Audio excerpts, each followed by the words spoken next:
하루의 마무리 오늘도 함께 하시죠. 시사평론가 김성환입니다. 더불어민주당 이재명 대표에 대한 체포 동의안이 가결되면서 제1야당 대표가 법원의 구속영장 심사를 받는 초유의 일이 발생했습니다. 민주당은 내용에 빠졌고 향후 전국도 예측하기 어려운 상황인데요. 사태의 파장이 어디까지 이어질지 잠시 뒤 뉴스 외전에서 자세히 분석해 보겠습니다. 항저우 아시안게임 개막이 하루 앞으로 다가왔는데요. 우리 선수들이 어떤 모습을 보여줄지 더 깊이 들여다보는 인터뷰 시간에 항저우 현지에서 취재 중인 KBS 김기범 기자와 얘기 나눠보겠습니다.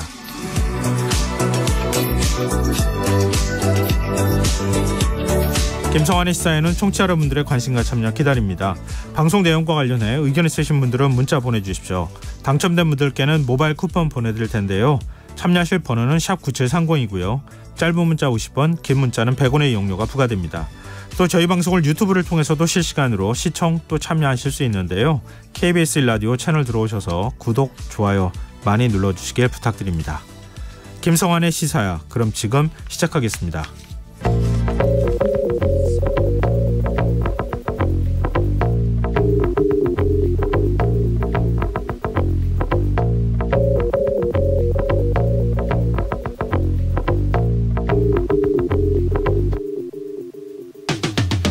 다음 주부터 의료기관은 수술실 내부에 CCTV를 의무적으로 설치해야 합니다.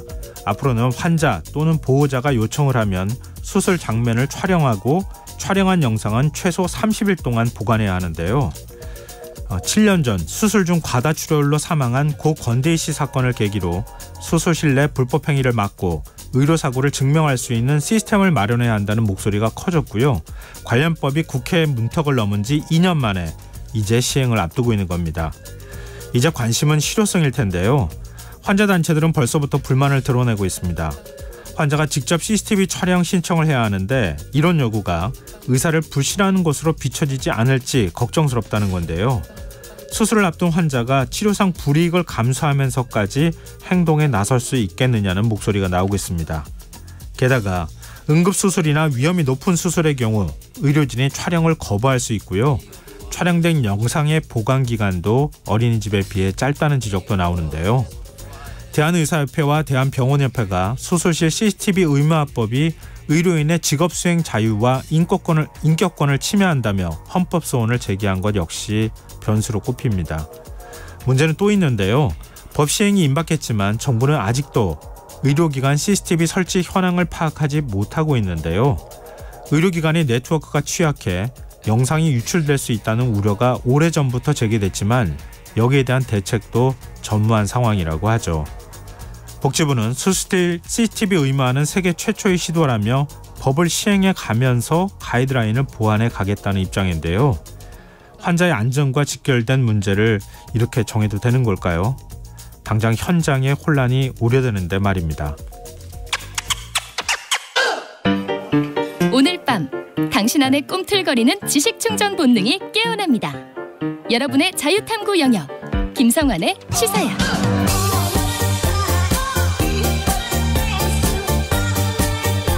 한 주 동안 있었던 이슈 가운데 우리가 조금 더 깊이 들여다봐야 할 정치권 움직임 분석해보는 시간입니다. 뉴스 외전들 함께해 주시는 패널 두 분 소개해드리겠습니다. 이종근 시사평론가 모셨습니다. 안녕하세요. 네, 안녕하십니까. 이종근입니다. 네, 배종찬 인사이드K 연구소장 자리하셨습니다. 안녕하세요. 안녕하십니까. 배종찬입니다. 네, 민주당 이재명 대표 체포 동의안 국회 가결 소식에 대한 얘기부터 좀 해봤으면 좋겠는데요. 두 분 혹시 가결될 거라고 예상하셨습니까?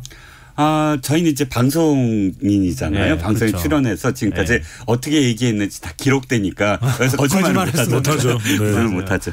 저 부채도사인 것 같습니다. 맞으셨어요? 맞췄어요. 그런데 사실 당일날 그 전날하고 당일날 방송에서 네. 이렇게 얘기를 했어요. 제가 어떻게 얘기를 했냐면 비에 한 번 젖은 잔은 다시 젖지 않는다. 이게 시의 그 19절인데 네. 무슨 얘기냐면 이겁니다. 생각을 해봤어요. 그러니까 지금 개딸들의 뭐 색출 뭐 이런 뭐 표현이 계속 언론에 나오는데 네. 이게 2월 달에도 있었거든요. 즉 2월 달에도 본회의장에서 이재명 대표에 대한 체포 동의안이 회부됐었습니다. 그때는 한 표 차이로 어쨌든 부결됐지만 그때도 색출을 하겠다라고 나섰고 그 전에도 어떤 위협적인 어떤 분위기가 조성이 됐고 그다음에 살생부가 돌았었어요. 31명이 그때 배반을 했다 하고 그런데 제가 느끼기에 이렇게 생각을 했어요. 그때 한번 당했던 사람들이 지금 생각하기에 해볼만 하네. 그렇다고 해서 내가 직접적으로 정말 어떤 위해를 한 것도 아니고 또 공천인데 앞으로 뭐 어차피 하면서 이 사람들이 고스란히 다시 마음을 먹을 수도 있겠구나라고 생각을 했습니다. 일단. 그래서 딱 무슨 생각이 들었냐면 계산을 해봤어요. 당시에 약 한 8명이 그러니까 기권 무효까지 다 합쳐서 기권 무효도 20명이나 했거든요. 9표. 그러니까 그때 당시에 9표가 기권이고 11표가 무효인데 11표 무효표는 사실상 제가 보기에는 어떤 의미에서는 소극적인 그런 가결.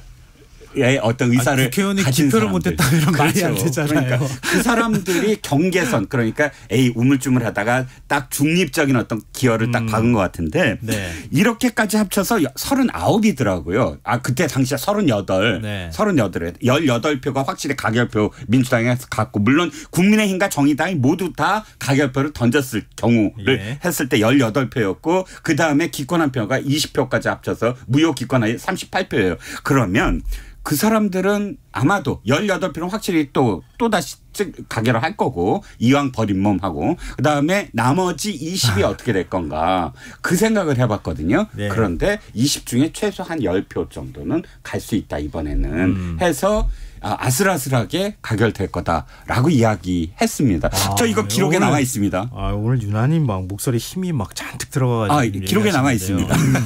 아니 근데 부채 주세요. 저 1차 우리 뭐 1차 투표, 2차 투표 얘기하는데요. 흔히 줄여서 1차 투표 때 그때 반대표 안 던진 의원들한테 확실하게 응징했으면 이런 일 안 생기지 않았겠느냐 이런 얘기 나올 수도 있을 것 같은데. 그런 뜻을 얘기한 건 아닌데. 농담삼아 얘기한 건데요. 평자 소장께서는 어떻게 보세요? 그래서 이제 이종근 평론가께서 학교 다니실 때 수학을 잘하셨나 봐요. 근데 저는 그런 계산을 무기명 투표를 하는 의원들이 머릿속에 그리면서 했을까? 저는 그렇지는 않았을 것 같아요. 왜냐하면 그건 전체적으로 봤을 때 그렇지만 개별 의원들은 그냥 자기 생각을 가지고 투표를 했을 텐데 저는 이제 예상을 못했던 이유가 일단은 단식 투쟁이라는 것이에요. 그래도 당 대표가 뭐 보기에 따라서는 다른 평가를 할 수 있지만 처절하게 단식 투쟁을 하고 있고 게다가 저는 세기를 박는 것은 문재인 전 대통령의 방문이었다고 봐요. 방문하면서 다른 이탈표를 좀 차단하는 성격도 분명히 있었을 것이다. 또 마지막에 이제 결과가 나고 난 이후에는 다른 해석을 하고 있지만 저는 호소문도 절박하게 호소를 하고 있는데 이게 이제 만약에 이 가결이 되었을 때는 민주당이 큰 파장이거든요. 그거를 의원들이 어느 누구도 생각 못하는 사람들은 없을 거예요. 일단은 뭐 다른 생각도 있을 수 있겠지만 저는 이 단식 투쟁과 문재인 전 대통령 변수 그리고 마지막에 이재명 대표 자신의 호소문까지 포함을 해서 저는 뭐 부결일 것이다. 그리고 많은 사람들은 부결을 전망했었어요. 실제로 민주당 내부에서도 그랬던 민주당 내부도 그렇고 방송에 나오는 분도 우리 또 뛰어난 우리 이종근 평론가처럼 이제 예측을 하시는 분도 계시지만 대부분 이제 부결 쪽에 힘을 실었는데 예상과 달랐다고 봐야 되겠죠. 근데 뭐 마지막에 국회 표결에 들어가기 전에 박광훈 원내대표가 이재명 대표하고 만났다 얘기하면서 당을 통합적으로 운영하겠다 이렇게 얘기했던 거 보면서 뭔가 분위기는 심상치 않은 것 같기도 한데 라는 또 그 사인을 읽었던 분들도 있기는 하던데요. 그런 얘기가 나오죠. 그러니까 이재명 대표가 사실 그 국회 교섭단체 대표 연설 때 얘기를 했던 것처럼 네 발로 걸어가서 구속영장 심사 받겠다고 얘기를 했는데 지금 국회 표결이 있기 하루 전에 사실 좀 의외이긴 했어요. 왜냐하면 입장을 밝히지 않을 거라는 게 대체적인 관측이었는데 부결시켜달라 이렇게 사실상 호소하는 글을 올렸단 장문의 말이에요. 글이었어요. 또. 이게 오히려 좀 자극을 했던 거 아니냐 이런 분석에 대해서는 어떻게 보세요? 두 분은? 저는 뭐 제가 먼저 말씀드리면 그렇게 분석을 하는 게 사실은 표결 전부터 이야기가 나오긴 했어요. 아까 이제 방송 이야기를 하는데 방송에 이제 저도 방송을 진행하기도 하고 패널로 방송에 나가는데 그 부결이냐 또는 가결이냐를 떠나서 그 이야기를 하시는 분들이 많아서 굉장히 의외다. 이재명 대표의 호소문은. 네네. 그래서 이 호소문이 오히려 긍정적이기보다는 부정적일 수도 있겠다는 전망이 나왔어요. 왜냐하면은 일단 첫 번째는 불체포 특권을 그렇게 강조했던 이재명 대표인데 이 호소문이 자칫 자충수가 될 수도 있다. 왜냐하면 중도층이나 뭐 일반 국민 여론을 따지면 무당층이나 이런 곳에 뭐 영향을 줄 수도 있고 부정적으로 당내로 보면 비명계가 상당히 좀 발끈할 수 있다. 마음을 좀 그래도 이재명 대표 쪽으로 우호적으로 돌리려고 했는데 그걸 또 급반전시키는 그런 또 계기가 설 수 있는데 사실 이 이야기를 하는 사람의 이야기를 듣고 저도 좀 살짝 깜짝 놀라긴 했어요. 왜냐하면 이게 상당히 장문이거든요. 그런데 이재명 대표가 그렇게 와병 상태에서 지금 단식 때문에 몸을 회복하고 있는 상태에서 그 정도 긴 글을 쓸 수 있었을까? 그거는 쉽지는 않았겠죠. 아니 그러니까 말씀하신 대로 김성환 평론가 말씀하신 대로 또 그냥 간단하게 메시지만 나왔으면 사람들은 오히려 설득이 됐을 텐데 그렇게 장문을 잘 이해가 안 된다. 그럼 미리 준비했던 거다 이렇게 보는 그렇죠. 거예요? 그렇게 보는 거죠. 왜냐하면 구술로 했더라도 그게 미리 준비해야지 상당히 많은 말을 한꺼번에 쏟아낼 수는 없다. 그런 면에서 좀 부정적이었다는 이야기가 나오죠. 미리 다 준비가 돼 있었던 거다. 아니, 그렇게 돼버리면은 지금 언론에서 지적하는 것처럼 이번에 방탄 단식 아니냐라고 하는 논리로 이렇게 연결이 될 수밖에 없어서. 그렇죠. 아니 그러니까 미리 준비했다는 건 그 단식을 믿을 때. 단식 진짜 그렇게 22일 동안 단식을 했다면 이건 미리 준비할 수밖에 없다. 왜냐하면 22일 단식을 한 사람이 그렇게 장문에 우리 글 써봤잖아요. 사실 A4 용지 하나 쓰는 것도 얼마나 정말 이 기력을 다 또 투여를 해야 되는 일인데 A4 용지 한 장 정도의 분량이 아니었더라고요. 저는 이번에 뭘 느꼈냐면 이재명 대표에겐 두 가지가 없다. 하나는 뭐냐면 여백이 없다. 여백의 정치가 좀 필요하거든요. 침묵을 할 때 그 침묵의 의미를 사람들은 파악을 해요. 내지는 말 한마디 짧게 하나였던 고사성어를 할 때 고사성어의 숨은 의미를 파악을 해요. 근데 이재명 대표는 다 자기 얘기를 다 합니다. 그리고 두 번째는 뭐냐 하면은 대범함이 없다. 큰 정치의 그 느낌이 없다. 이 노무현 대통령하고 자꾸 비교를 해보거든요. 노무현 대통령 내가 이게 손해인데도 한다. 내가 이거 다 희생해도 한다. 지는 거 뻔히 아는데도 한다. 그래서 바보 소리를 듣는 건데 지금 나는 나 살려주세요를 자기 스스로 이렇게 되풀이하는 것이 과연 자기한테 정말 큰 어떤 그런 그 정치의 그 이 여정을 봤을 때 도움이 될까? 자, 지금 SNS 다음 날 사설들만 제가 딱 갖고 나와봤어요. 이 종이신문의 사설들 다 있는데 여기에 약속이라는 말만 제가 다 뽑아볼게요. 약속 팽개친 이재명 본색. 약속 뒤집은 이재명. 약속 어긴 이재명 유감. 지금 뽑은 제목들이 다 경향, 한국, 중앙 뭐 이런 신문들입니다. 약속자만 지금 6개, 7개가 돼요. 즉 약속을 어겼다는 게 사실은 이렇게 비난을 받았던 상황이에요. 그러니까 그건 뭐 어쨌든 국회 본회의 표결된 이후에 대한 평가니까요. 그렇죠. 어쨌든 그 사전에 대한 어떤 분석과는 조금 더 거리감이 있긴 한 것 같은데. 이거 투표 날 아침이에요. 투표하기 전에. 네네. 저 투표 이후에 이거 제목한 거 아니에요. 예. 죄송합니다. 그 전날 SNS가 나오고 그것 때문에 언론이 아침에 완전히 이렇게 약속하겠다고 하고 그 2시에 투표를 한 거예요. 네네. 자 이제 일은 뭐 벌어진 것이고 이후에 민주당이 이 사태를 어떻게 수습해 나갈 것인가 이제 이게 문제일 것 같은데요. 일단 뭐 자연스러울 수밖에 없을 것 같은데 이른바 친명계하고 비명계, 당 주류하고 비주류 간에 사실 굉장히 좀 거센 특히 이제 이른바 친명계 반응이 굉장히 격하게 나오고 있는 상황이거든요. 오늘 최고위에서는 가결 투표를 용납할 수 없는 해당 행위로 규정을 했어요. 이후에 후속 조치는 아직 나온 상황은 아닌 것 같고 지금 이렇게 돼버리면은 민주당이 분당까지 가는 거 아니냐 이런 우려도 나오고 있거든요. 그 두 분은 어떻게 전망하십니까? 그러니까 뭐 형식은 어떻게 갖춰지든 간에 동행은 좀 힘들 것 같아요. 왜냐하면은 지금 굉장히 감정적으로 서로 이제 골이 더 깊어지는 상황이거든요. 왜냐하면 이미 인터넷 여러 곳에서는 또 이름이 공개가 됐어요. 무기명인데도 불구하고 이름이 공개되어 있고 또 이른바 개딸이라고 하는 이재명 대표 핵심 지지층들로부터 상당한 지금 또 압박을 공세를 받고 있는 상황이거든요. 그러니까 지금 이 감정을 누군가가 추스려 줄 사람이 없어요. 왜냐하면은 박강원 원내대표도 사퇴를 해버렸고 네. 그러면 새로운 원내대표가 정성호 의원이 오든 다른 누군가가 와서 이걸 추스릴 수가 없을 것 같아요. 왜냐하면 그러려면은 또 이재명 대표 이야기가 나올 수밖에 없고 또 하나는 뭐냐면 지지율입니다. 이게 지지율이 지금 비명계 의원들과 친명계 의원들이 이제 지역이 다 좀 차이가 나는데 네. 다 고민이 깊어요. 예. 이게 그런데 친명계 쪽에서는 이재명 대표로 뭉쳐야 이걸 살아날 수 있다고 생각하고 있는 것이고 네. 비명계는 이대로는 안 된다는 것이거든요. 마지막은 뭐냐면 저는 공천입니다. 예. 이 상황에서 공천이 이 순조롭게 가기가 쉽지 않을 것 같아요. 왜냐하면은 지금 친명계 쪽에서는 절대로 이번에 그 가결표를 던진 사람들을 살려둘 수 없다 이런 이야기가 벌써부터 나오기 때문에 저는 그러면 뭐 동행하기 힘들다. 그것이 분당의 형태든 아니면은 탈당을 통해서 갈라져서 연대가 되는 형태든 동행은 좀 힘들다고 봅니다. 네. 자, 부결이든 가결이든 양쪽 계파가 지금 계파가 있다고 치고 양쪽 계파가 그 최악의 상황에서 어떻게 할 것인가에 대한 컨틴전시 플랜이 있었을 거예요. 그것이 지금 친명계가 압도적으로 컨틴전시 플랜을 잘 짰다라고 여겨집니다. 예. 정치공학적으로 말씀을 드리는 거예요. 그다음에 어떻게 됐죠?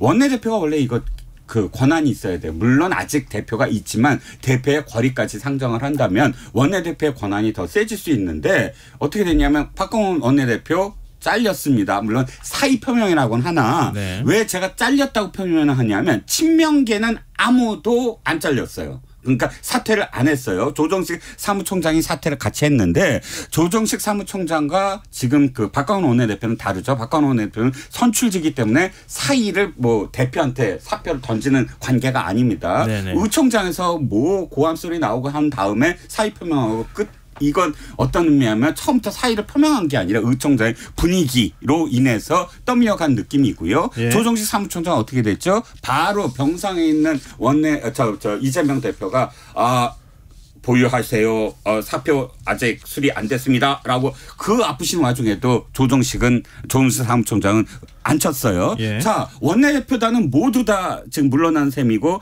자기가 임명한 사무총장은 그대로 놔뒀고 또 최고위들 그대로 놔뒀습니다. 지금은 어떤 상황이죠? 친명일색. 으로 다 끝나버렸어요. 그다음에 오늘 정청래 최고위원이 이렇게 얘기했죠. 빠른 시일 내에 원내대표 지금 선출하겠다. 추석 전에 하겠다. 이렇게 얘기했습니다. 네, 26일 다음 주 화요일 날 붙겠다고 그러니까 얘기하잖아요. 이제 친명으로 완전히 이 권력을 행사를 하겠다. 공천까지 계속 이재명 지도부 이렇게 표현하더군요. 자, 그러면 그대로 비명계가 당할 것인가. 그러니까 26일 날 원내대표 선거를 어떻게 치를 것인가. 분명히 박광원 원내대표가 비명계임에도 불구하고 이낙연 계임에도 불구하고 80이 딱 넘자 그다음에 개표 행위를 중단했거든요. 80보다 더 많이 나올 수도 있었다고 생각을 하고요. 네. 그러니까 이 움직임이 첫 번째 충돌 비명계가 다시 반격을 할 거냐가 26일 날 결정이 된다는 겁니다. 그러니까 전망을 좀 잘게 잘라서 얘기를 하는 게 오히려 더 현실적으로 들릴 것 같은데요. 네. 좀 구속영장 심사 앞두고 있잖아요. 이것도 뭐 26일 얘기 나오지만 단식이 어떻게 끝나느냐에 따라서 조금 유동적인 측면은 있는 것 같은데요. 만약 영장 기각되면 어떻게 될 거냐는 거예요. 그러니까 지금 일단 불체포 특권을 그러니까 국회 본회의 표결을 통해 가지고 체포동의안을 국회에서 어찌됐든 동의를 했고 그다음에 이제 구속영장 심사 받는 거 아닙니까? 판사가 보기에 구속할 만한 사유가 안 된다. 그리고 기각을 만약에 하면 그렇죠. 그러면 상황이 급반전되는 거 아닌가요? 맞습니다. 그러니까 그렇게 되면 이제 이재명 대표의 정당성이 더 강화되는 것이고 예. 당 내에서도 그러면은 친명 영향력이 더 강화된다고 봐야 되겠죠. 그러면 오히려 가결표를 던졌던 비명계의 책임은 올라갈 테고 민주당 내부에서. 민주당 내부는 그렇죠. 내부도 내부지만 지금 그동안에 수사했던 검찰 그리고 계속 지금 그동안에 사실 국민의힘에서 끊임없이 사법 리스크를 언급해왔고 방탄이다 이렇게 공세를 펼쳐왔던 거 아닙니까? 그렇죠. 그런 분위기가 바뀔 것인가. 그런 반전은 있겠죠. 예. 근데 반전은 있는데 저는 그 영향이 일단 민주당 내부적으로도 크게 작동할 것이다. 그러니까 네네, 이제 네. 비명계의 공간은 더 없어지는 상황이 되고 예. 오히려 이재명 대표와 친명의 어떤 위상이 더 강화되는 형태가 될 것이다. 예. 그런데 왜 그러냐 하면은 뭐 국민 여론도 조금 올라갈 수가 있겠죠. 민주당 지지층들이 더 결집하고 어느 정도는 해소가 되는 셈이니까. 예. 하지만 이제 재판은 여전히 남아 있지 않습니까? 그래서 네네. 완전히 그렇죠. 해소되지 않는다는 점에서는 뭐 국민 여론이나 이런 부분들은 완전히 희석되는 것은 아니고 또 그렇다고 해서 뭐 국민의힘이 이재명 대표를 공격하고 공세하던 걸 멈출 거냐 또 그렇지는 않다고 봐야 될 것 같아요. 네. 예. 저는 소장님의 생각이 다릅니다. 예. 타격을 입는 건 검찰이에요. 검찰은 정자동하고 후원금 쪽 얘기가 남아 있는데 예. 아마 그 힘을 못 받을 겁니다. 이건 완전 수사의 동력이 상실될 것이다. 결정적으로 타격이 있고요. 예. 민주당 내부는 도리어 통합이 될 가능성이 높아요. 왜냐하면 지금 비명계의 가결 쪽을 실질적으로 얘기한 사람들이 뭐 2명 이번에 의총장에서 내가 가결표 던졌다. 왜 뭐 거의 그 수준으로 말을 했다고 하는데 자. 무엇 때문이냐 뭐냐면 아니 당당하게 받으시라 그래갖고 돌아오시라 영장심사를 받아갖고 돌아오면 우리가 이기는 거다라는 예, 논리거든요. 예. 그리고 원래 약속을 했으니까 약속을 지키면 위상이 올라간다. 이재명 대표가 죄가 있다는 것이 아니다라는 논리예요. 예. 그렇다면 어찌됐든 이 가결이 된다고 했을 때 비명계는 이렇게 얘기할 겁니다. 거 봐라 당당하게 영장심사 받았으면 진작에 받았으면 이 리스크 여기까지 오지 않지 않았을 건가라는 논리를 필수가 있는 것이고 두 번째는 진짜 이재명 대표 그 다음부터는 통합 얘기에 약속을 지켜야 돼요. 그러니까 당일날 투표 당일날 아침에 누워서 박광훈 원내대표 손 붙잡고 자 통합기구를 만들겠습니다 해놓고 만약에 가결됐는데 친명일세로 계속한다? 그러면은 그야말로 그 당일날 이 표결을 위해서 한 발언에 불과하다. 이렇게 얘기가 나올 거거든요. 예, 예. 그러니까 이재명 대표가 이 영장실질심사를 기각당해서 득세를 했을 때 통합의 약속을 지켜야 된다라는 겁니다. 네. 그러면은 지금 이제 기각됐을 때 얘기를 한 거잖아요. 네. 구속이 만약에 됐다. 그러니까 영장이 발부가 됐다. 이러면 이제 당대표 부재 사태가 벌어질 가능성이 그렇죠. 있는데 네. 이재명 대표가 오늘 입장을 또 냈어요. 검사 독재 정권의 폭주와 퇴행을 막고 민주주의를 지켜야 한다. 이런 얘기를 했는데요. 지금 단식을 끝내라고 지금 오늘도 의원들이 찾아가가지고 뭐 사실 읍소를 하는 정도 수준까지 왔는데 이 메시지는 왜 어떤 의미로 해석해야 되는 것인지 그러면 이재명 대표의 단식의 출구는 어디서 만들어야 되는 것인지 이 부분에 대해서 의견을 듣고 싶거든요. 자, 저는 이재명 대표가 전 이럴 줄 알았어요. 정말 놀랐습니다. 아, 이렇게 됐는데 이거는 정말 잘했다. 그리고 통합을 하겠다. 나는 당당하게 가서 받겠다. 이럴 줄 알았는데 정반대로 끝까지 투쟁하라라는 개딸들이나 지지자나 혹은 자신들의 친명계한테 이렇게 메시지를 던졌더군요. 예. 이렇게 해석이 가능해요. 뭐냐면 탄원서 일단 다 내. 전원 다 탄원서 내. 뭐 가결 뭐 부결 상관없어. 168명인가요? 170명인가요? 어쨌든 다 내라라고 얘기가 분위기가 됐고요. 두 번째는 석방 요구안 얘기가 또 나오기 시작합니다. 석방 요구안 뭐냐면 구속되더라도 어쨌든 헌법 44조 2항에 의해서 거기 안에 보면 회기 전에 체포가 돼서 구속영장이 발부가 된 의원일지라도 회기가 됐을 때 석방 요구안을 본회의에 붙여갖고 제적과반 출석과반으로 통과가 되면 석방이 된다라는 헌법 44조 2항이 있습니다. 그런데 깜짝 놀랐어요. 저는 회기 전이라고 그래서 지금까지 민주당이 주장했던 거 아니 회기 전에 빨리 지금 영장을 쳐야지 되지 않느냐 논리가 그것 때문인 줄 알았더니 국회 의사과에서 회기 중이라도 지난 회기면 회기 전이라고 해석 가능하다. 이렇게 지금 언론 보도가 나오고 있더군요. 네. 그러니까 지금 했다고 해서 이게 그 다음 회기 때 석방 요구안이 나왔을 때 안 풀려나는 게 아니구나. 이렇게 해석이 가능하거든요. 예. 그러면 그야말로 석방 요구안 낼 건가라고 예측이 또 가능해지죠. 그리고 이재명 대표 오늘 메시지를 내면서 이건 배종찬 소장님께 더 하실 말씀 있어요?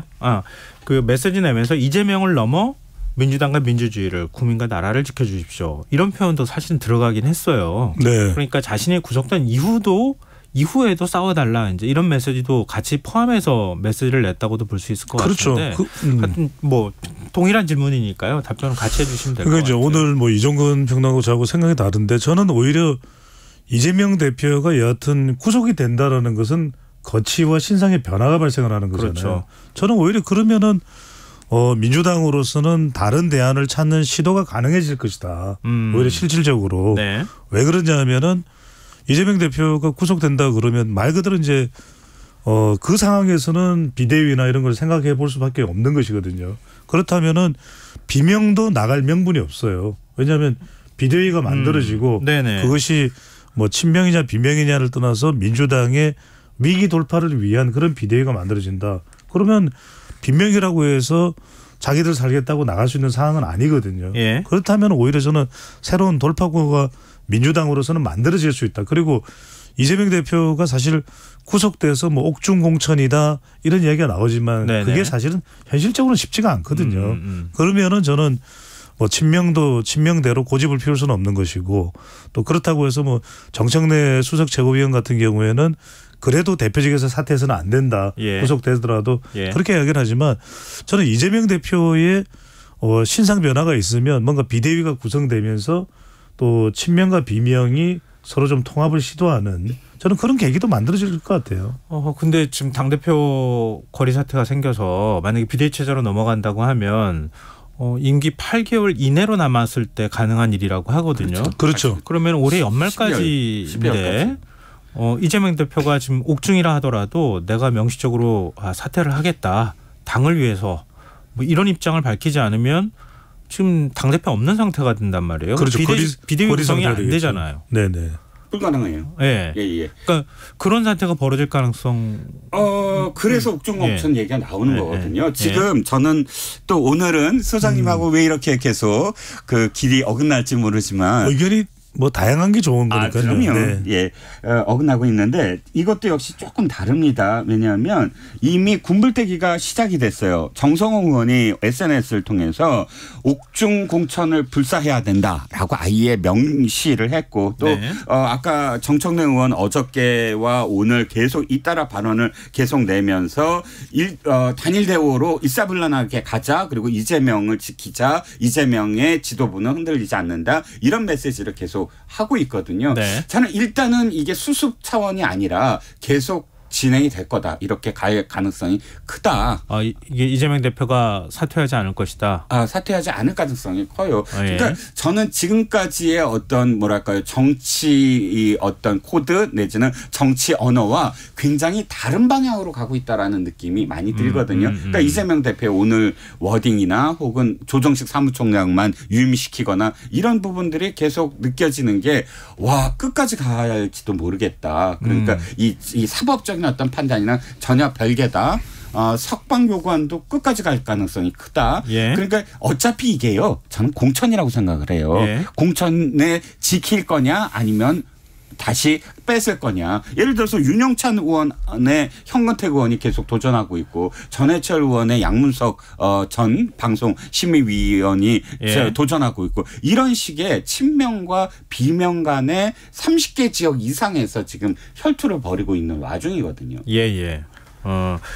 짧게만 제가 짧게만 말씀드리면 길지 않게 좀 해주십시오. 네네. 근데 이제 지금 그 공천과 관련해서는 좀 다른 차원으로 접근을 해야 되는 것이 이제 싸우겠죠. 당연히 국민의힘도 경선이라는 게 이제 싸우는 과정인데 경선이라는 게 있지 않습니까? 그 경선을 통해서 서로 정당하게 경쟁을 하겠죠.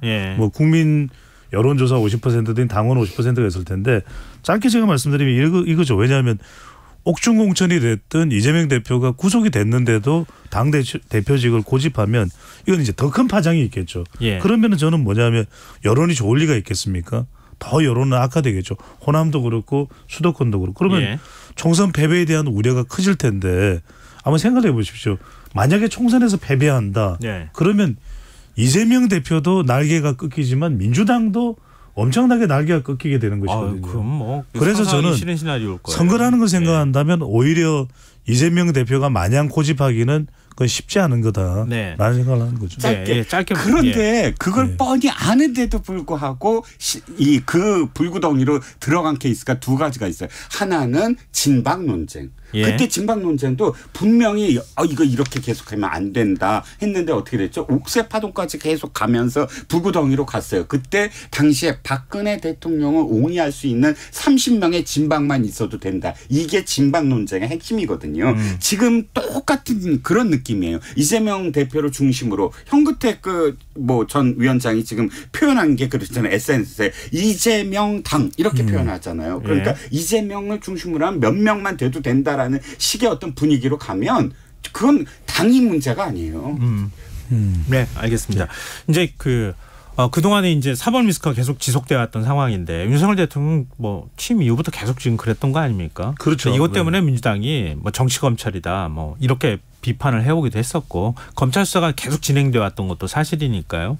근데 이게 이제 사라지게 되는 거예요. 이재명 대표가 구속이 된다고 하면 국민의힘 내부에서도 당장 의견이 나오는데요.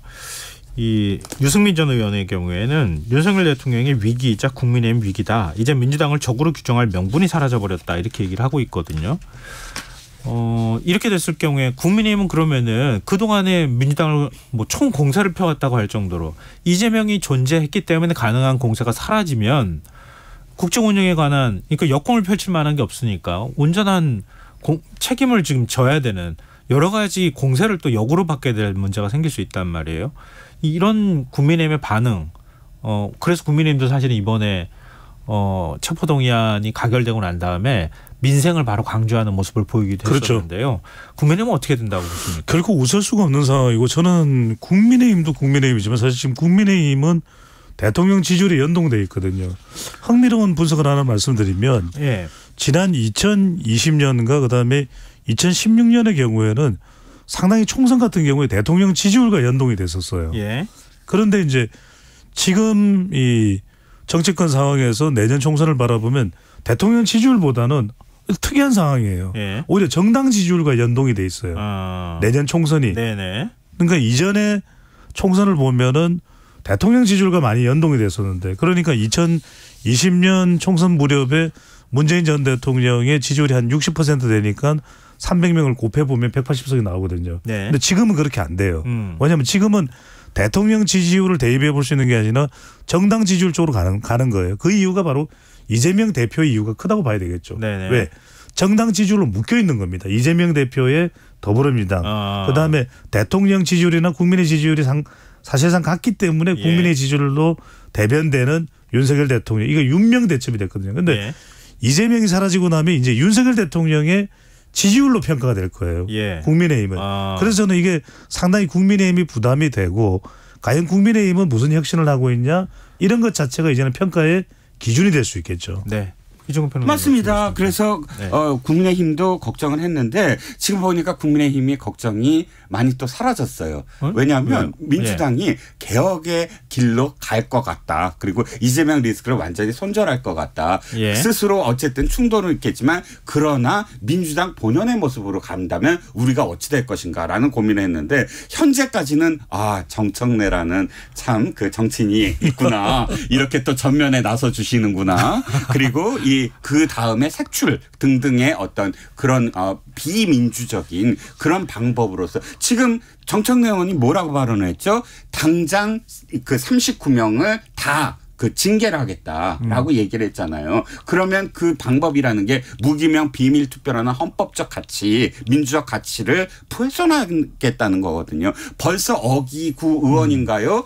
그 비밀 투표인데도 사진 찍어서 공개를 했어요. 이게 어떤 의미를 갖냐면 앞으로 국민 투표도 그러면 내가 마음에 안 들고 뭐가 부결이 됐다 그러면 옆집 두들겨 가면서 너 부결했지. 이게 똑같은 거거든요. 정당에서 하는 행위가. 그러면 이렇게 될 경우는 민주당이 국민의힘이 아직은 안심하자. 정청래 의원도 있지. 또 굉장히 많은 어떤 부분들이 아직 남아 있구나라고 생각을 할 겁니다. 역설적인 거 아시죠? 제가 말씀드린. 이게 워낙 큰 사안이기도 하고 뒤에 이제 이슈가 더 있긴 한데 4분 정도밖에 시간이 남지 않았어요. 이걸 안 여쭤볼 수는 없을 것 같은데요. 청취자분들께서 지금 뉴스에 외전 들으시면서 청취자 박민호님께서 체포동의안 표결 사태와 개파 갈등을 거치면 민주당은 동력을 잃을 겁니다. 이런 의견 주셨고요. 조승범님은 이재명 대표는 비회기 기간에 영장을 청구하면 받겠다고 수도 없이 말했는데 이런 사태라니요. 오히려 분노한 민주당 세력이 단단히 뭉칠 수도 있고요. 이렇게 의견을 주셨어요. 왜 지금 청취자분들 의견을 제가 소개해드렸냐면은 이게 국민하고 지지자들한테 어떤 영향을 미칠 것인가 이 부분인데요. 당장 지금 10월 중순이 안 된 시점이죠. 그렇죠. 강서구청장 보궐선거가 있단 말이에요. 이게 내년 총선에 뭐 바로 밑에 전초전이 될 가능성이 굉장히 높다고요. 이게 여기에서 만약에 어느 당이 선거에서 이기느냐가 어떤 분위기를 반전시킬 수 있는 계기가 될 수도 있지 않겠느냐 이런 분석에 대해서 어떻게 보십니까? 저도 그렇게 생각을 합니다. 상당히 중요한 그런 영향을 미칠 수밖에 없는데 네. 저는 이제 민주당이 보수 정당이 최악인 상황을 가정을 하고 의정 활동을 하고 정당 활동을 했다면 그건 큰 문제였겠죠. 큰 코 다치는 일이겠죠. 마찬가지로 국민의힘이 민주당의 최악의 상태만 생각을 하고 여건으로서의 역할을 한다면 그것도 아주 큰 코 다칠 일일 겁니다. 그런데 이제 일단은 저는 이 10월 11일 날 있는 강서구청장 보궐선거이기 때문에 이 구속영장 실질심사의 결과가 큰 영향을 미칠 것 같아요. 만약에 이것이 기각이 된다 그러면 상당히 민주당에게 좀 유리한 구도로 갈 수가 있을 테고 만약에 이게 이 구속영장이 인용이 돼서 구속되는 상태가 된다면 상당히 지지층들이 조금 힘을 잃을 가능성도 있을 것 같아요. 물론 이제 성난 뭐 분노한 민심이 지지층들이 더 결집한다고는 하지만 그래도 법원의 판단이기 때문에 검찰의 판단이 아니라 상당히 좀 무기력해질 수가 있거든요. 그래서 저는 이재명 대표의 구속영장 실질심사의 결과가 상당히 중요하다. 기각이면 민주당이 힘을 얻지만 또 이것이 인용이 돼서 구속이 된다면 상당히 지지층들이 좀 힘을 잃고 국민의힘 쪽에 좀 더 힘을 받는 그런 형태가 되지 않을까 싶습니다. 저도 거의 비슷한데요. 중요한 건 이런 것 같아요. 뭐냐면 양쪽 다 마찬가지입니다. 강서구청장 선거에 완전히 올인할 거예요. 그래서 강서구청장 후보 진기현 후보가 오늘 저 병원 찾아가서 사진 함께 찍히고 한 것도 다 그런 어떤 생각인데 소장님 말씀처럼 강서구청장 선거도 굉장히 중요하지만 저는 26일인가요? 거기에 뭐 그 구속영장도 마찬가지지만 원내대표 선거가 참 중요하다고 생각해요. 그 결과가 어떻게 되고 그것이 충돌 없이 될 거냐 친명계가 될 거냐 이 모든 것들이 사실상 굉장히 영향을 받을 거다. 이유는 한 가지입니다. 저는 민주당이 굉장히 실망한 게 뭐냐면 아무리 당대표의 어떤 뭐 불체포 동의안이 가결됐다고 하더라도 지금까지 그렇게 중요하다고 생각하는 자신들이 밀어붙이고 싶어하는 63개의 민생 법안을 아예 그날 안 해버렸어요. 자기네들이 충격을 받았다고. 저는 그때 이거는 말이 안 된다. 일단 끝까지 법안을 그렇게 중요하다고 지금까지 얘기했으면 그거 가결되더라도 국회의장은 계속 하려고 그러는데 우리 지금 멘붕 상태니까 못하겠다라고 그 중지시킨 건 당으로서 할 일이 아니다. 그리고 국정감사도 있고 지금 이 중요한 시기에 아무리 문제가 있다고 해도 박강원 원내대표를 말렸어야 됐지. 사의표만 한다고 그대로 내보내고 바로 원내대표 다시 뽑는다? 이거는 국회에 대한 그러니까 야당이 해야 될 일에 대해서 방기한 거나 마찬가지다라는 생각도 들거든요. 네. 알겠습니다. 시간이 딱 맞추셨어요. 정확하네요. 정확하게 아주 시간 맞춰서 끝내주셨습니다. 어찌됐든 간에 오는 26일 오전에 또 이재명 대표 구속영장 실질심사 있고요. 또 오후에는 민주당 원내대표 선거 결과가 또 있는 상황이기도 하고 앞으로 뭐 정치일정 요일이 줄줄이 있기도 해서 이게 사실 정치는 한 치 앞을 내다보기 어렵다는 생각이 그러니까요. 추석은 다가오는데 요즘 들어 참 많이 드는 것 같아요. 그 결과에 따라서 정치권이 또 출렁거릴 수 있으니까요. 저희도 그에 따라서 계속 이 코너에서 관련 내용 좀 분석해드리면 어떨까 싶네요. 오늘 말씀 고맙습니다. 감사합니다. 추석 명절 잘 보내시고요. 추석 끝나고 뵙겠습니다. 지금까지 뉴스아이외전 이종근 시사평론가 배종찬 인사이트K 연구소장 두 분과 함께했습니다.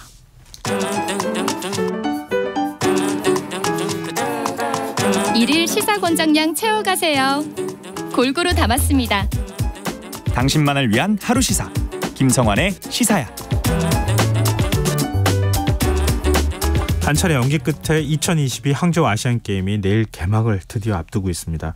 이번 대회에 한국은 역대 최다인 1,140명의 선수단을 파견했는데요. 이 선수들이 이번 아시안게임에선 또 어떤 감동을 선사할지 현지에서 취재 중인 김기범 KBS 기자 연결해서 얘기 나눠보겠습니다. 안녕하십니까? 네, 안녕하세요. 김기범입니다. 내일 개막 앞두고 있는 항저우 현지 분위기 또 우리 선수단 분위기는 어떤지 궁금해요.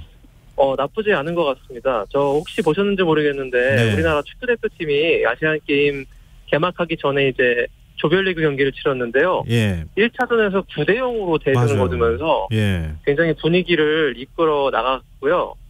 선수들은 지금 이제 축구가 가장 먼저 시작을 했고 각 종목별로 속속 입국을 해가지고 경기를 준비하고 있는데요.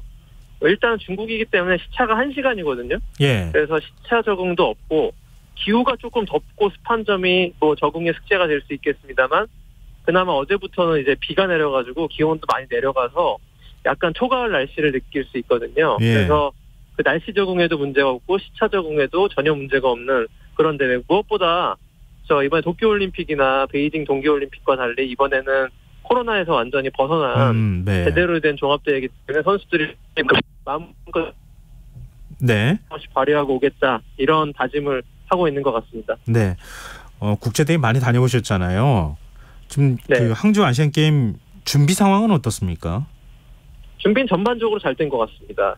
하지만 예. 준비는 잘 됐는데요. 운영 면에서 조금 아쉬운 것들이 있거든요. 이게 예. 사실은 중국 항저우에서 열리는 아시안 게임이다 보니까 조금 글로벌 저희 취재진들 입장에서 보기에는 글로벌 스탠다드에 미치지 못하는 그런 점들이 있었는데요. 예. 일단 전체적인 그 시설들 아시안 게임이라기보다는 올림픽 수준이라고 볼 수 있을 만큼 엄청난 규모 또 그 굉장히 좋은 시설들을 자랑하고 있습니다.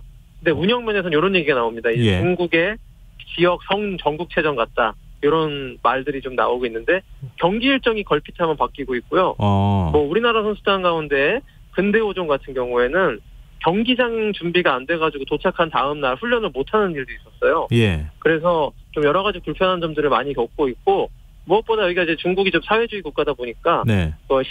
시진핑 주석 관련된 보안 문제 이런 것들이 극도로 좀 예민하기 때문에 뭐 개막을 내일 이제 개막식을 앞두고 있는데 주경기장 주변이 너무 철저하게 통제돼서 수영 대표팀 같은 경우에는 주경기장 바로 옆에서 이제 수영장 그 경기를 치르는데 저희 그 미디어 취재진들 입장조차 못할 정도로 철통 같은 어떤 좀 뭐 방호막을 조성하고 있습니다.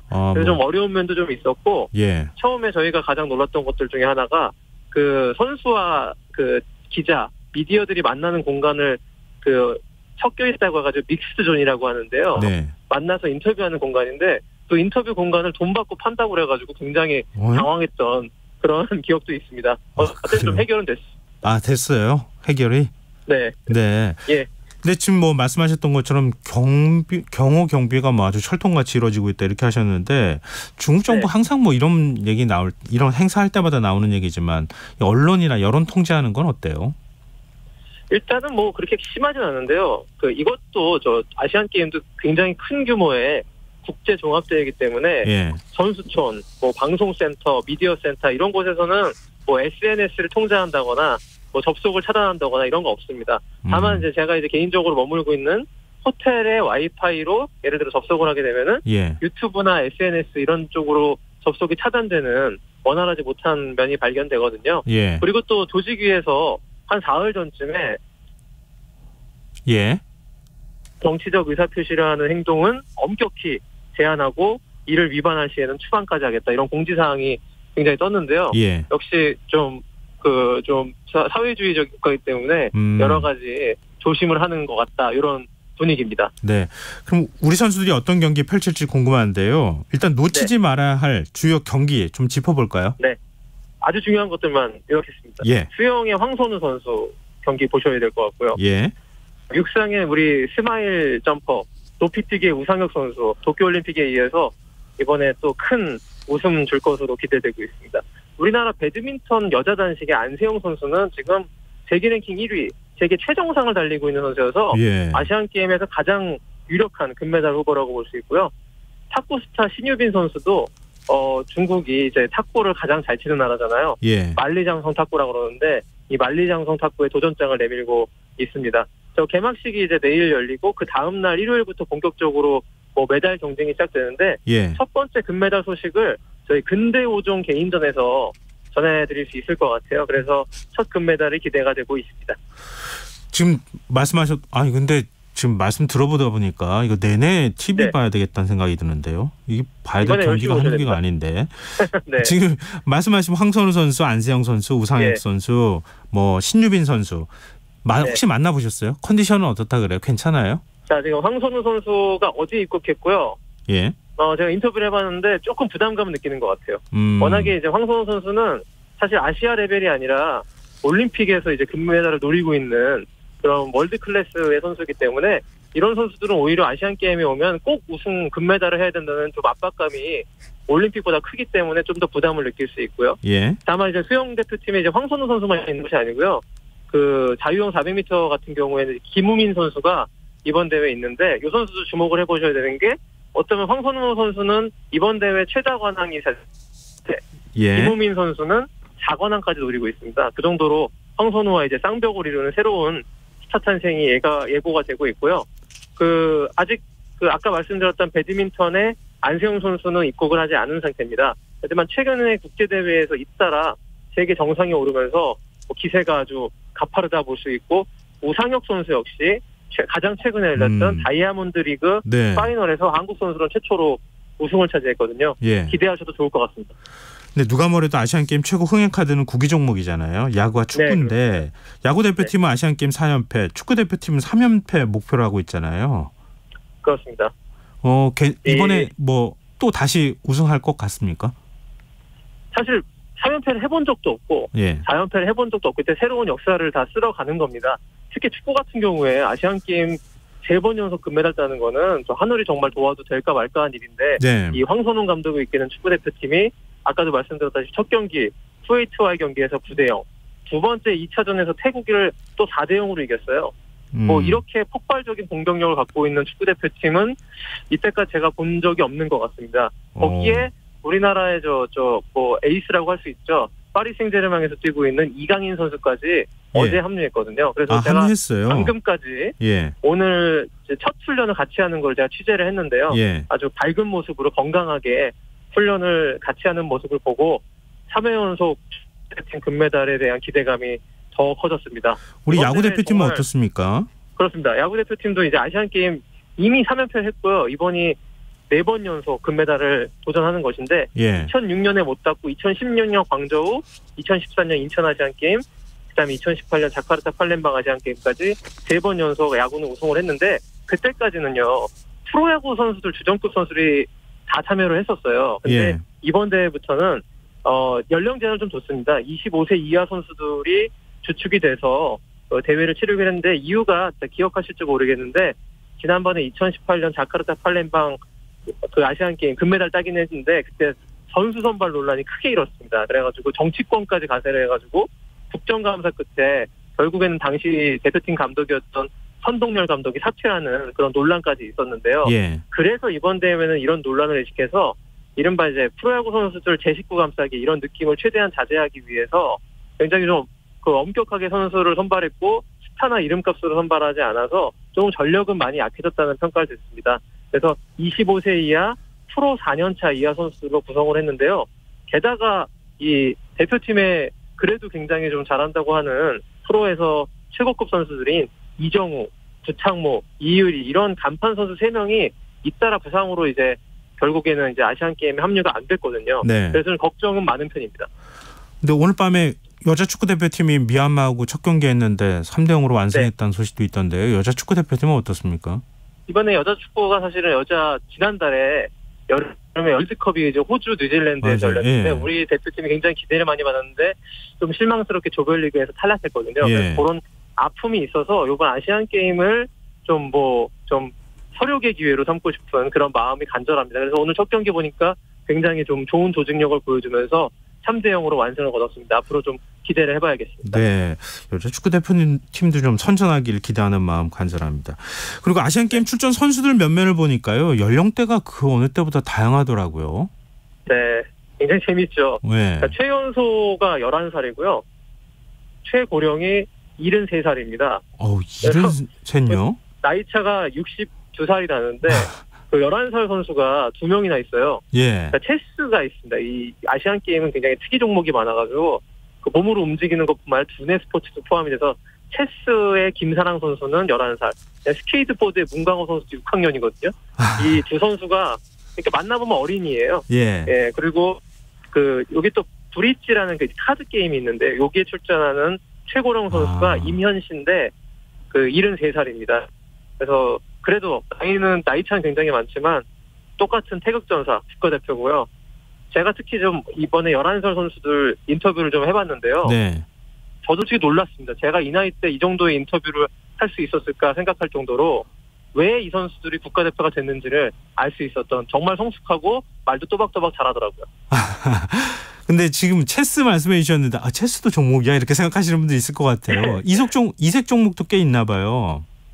이게 아시안 게임만의 좀 이색 볼거리가 있는데 체스, 브릿지, 아까 카드 게임이라고 했죠. 바둑도 정식 종목이고요. 예. 이렇게 두뇌 스포츠가 있고 e스포츠가 이번 대회 굉장히 화제입니다. e스포츠.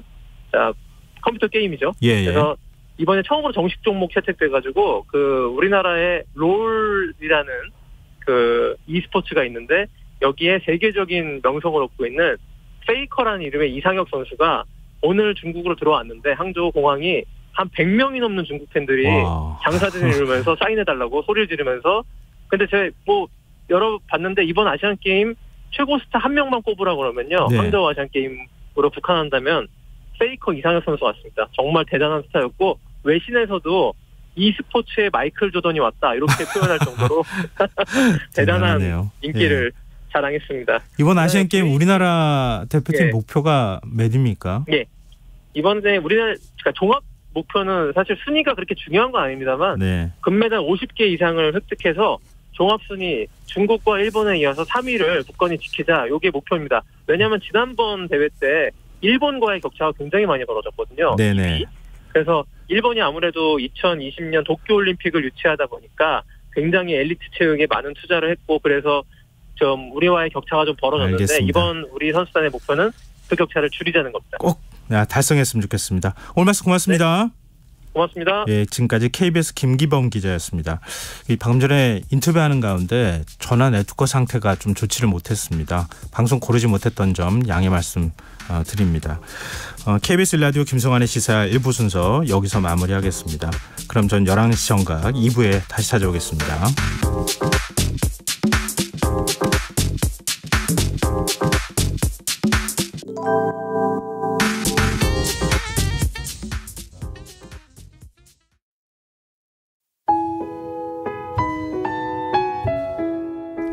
청취자 여러분, 위기가정을 찾아주세요. 어려운 경제 상황 속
이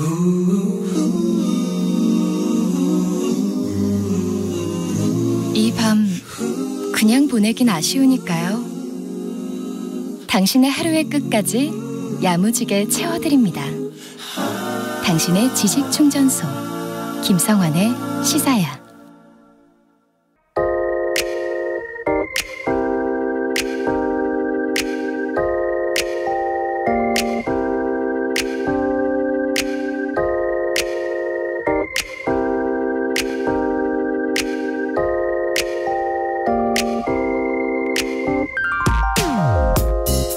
신문 칼럼에서 세상을 보는 해안을 얻는 일은 있어도 글 내용이 내일처럼 느껴지는 경우는 좀처럼 없는데요.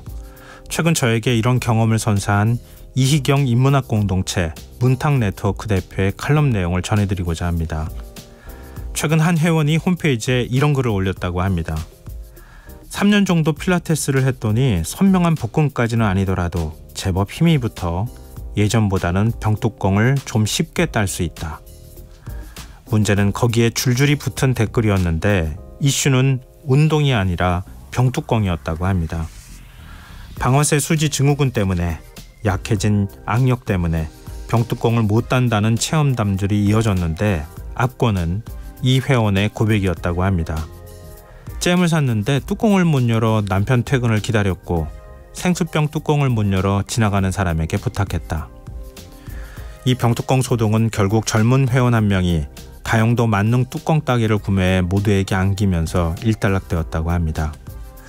뒤이어 이 대표는 자신의 이야기를 쏟아내기 시작합니다. 자신은 아직 생수병 정도는 따지만 회전근개 파열로 칼을 들고도 사과를 반으로 자르지 못하고 김치찌개용 참치캔을 따지 못하고 목 디스크에 따른 방사통으로 손목까지 저릿저릿해서 노트 필기가 어렵다고 말이죠. 그는 자신을 비롯한 여성들의 근육이 마치 오래 입은 옷처럼 나달나달 끊어지기 일보 직전이 된 이유는 남성보다 상대적으로 뼈가 가늘고 골밀도가 낮은 데다 임신, 출산, 가사노동으로 평생에 걸쳐 뼈와 주변 근육이 스트레스를 받고 갱년기에 이르러 에스트로겐 감소로 뼈 손실이 가속화되기 때문이라고 설명합니다. 나이 70살이 되어도 스트릿 우먼 파이터라는 댄스 예능 덕질을 하면서 남몰래 와킹을 해보고 싶다는 꿈을 꾸지만 몸은 감옥이 된다. 철학자 장 아메리가 서늘한 어조로 말했듯 필라테스나 만능 병뚜껑 따개로는 노화에 저항할 수 없음을 순순히 인정한 이 대표. 그는 최근 병뚜껑을 따지 못하는 친구와 나이듦 연구소를 만들어 점점 하찮아지는 몸을 가지고도 세상과 소통할 수 있는 방법을 발명해 보려 한다는 말로 글을 마무리했습니다. 이번 기회에 벌써부터 점점 병뚜껑 따는 게 버거워지고 있는 제 노년에 대해서도 한번 고민해 봐야겠습니다. 지금까지 오늘의 발견이었습니다.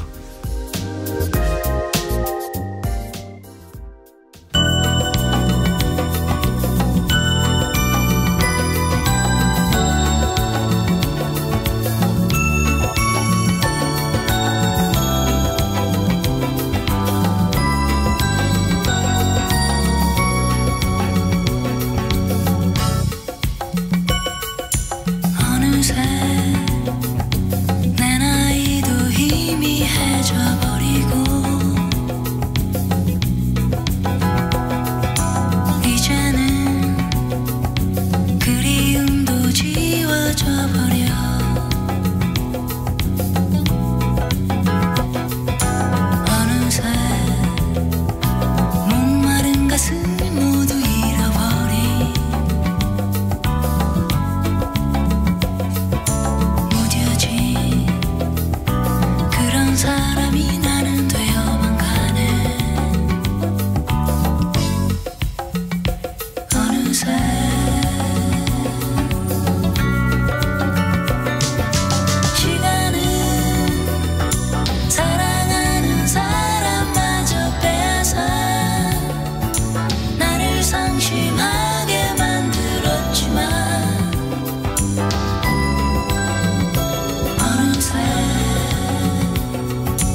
오늘의 발견에 이어서 장필순의 어느새 듣고 오셨습니다.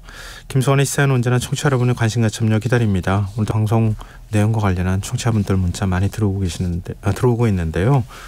오늘의 발견 들으시고요. 청취자분들이 공감을 정말 많이 표현해 주셨어요. 청취자 신영아님, 어느새 나이 드는 걸 몸이 느끼는 요즘이라 완전 공감됩니다. 김미숙님, 젖은 행주로 감싸서 돌리면 조금 수월합니다. 이슬님, 칼슘을 잘 챙겨 먹어야겠어요. 휴대전화 뒷자리 8356 쓰시는 청취자분, 뼈 때리는 얘기에 너무 공감되네요. 그래서 전 병뚜껑 여는 기구 샀어요. 대만족합니다. 무한은 막을 수 없지만 기구의 도움을 받는 걸로, 이렇게 문자 주셨어요. 이 나이를 병뚜껑 얼마나 쉽게 따느냐로 가늠할 수 있다는 게 좀 약간 서글퍼지기도 하는데요. 저도 자꾸 조금씩 힘들어지더라고요. 병뚜껑까지는 아직 저도 딸 수는 있는데요. 이게 우리 캔 같이 생겨 있는 거 있잖아요. 그 큰 막에 있는 거, 그거는 저도 잘 못 따가지고 한참 낑낑대야 따고 그러거든요. 예전엔 그냥 하나 퍽 하고 한 방에 그냥 따고 그랬는데, 이것도 나이 먹는 건가 봅니다. 근데 노화는 막을 수 없는 거니까요. 결국은 약간 나이듦 연구소 얘기 나왔던 것처럼, 그러니까 몸의 노화의 문제가 아니라 우리 마음의 노화의 문제이기도 할 것 같아요. 그러니까 그런 것에 대해서 얘기하고 소통해서 공감하고 도구를 사용할 수 있으면은 그걸 또 극복할 수 있는 방법에 대해서 서로 얘기하는 거, 이게 큰 위로가 되는 것 같아요. 이런 거에 관한 연구소까지 굳이는 아니더라도 주변 분들하고 같이 이런 것에 대해서 얘기해 보시면 어떨까 싶습니다. 네, 오늘 청취자분들 문자 정말 고맙습니다. 계속해서 문자 많이 보내주십시오. 추첨해서 당첨된 분들께 모바일 쿠폰 선물로 드리겠습니다. 참여하신 문자 번호는 샵 9730이고요. 짧은 문자 50원, 긴 문자는 100원의 정보 용료가 부과됩니다. 콩 게시판 KBS 1라디오 유튜브 채널을 통해서도 무료로 참여하실 수 있습니다. KBS 1라디오 김성환의 시사회와 함께하고 계신 지금 시각은 11시 10분입니다.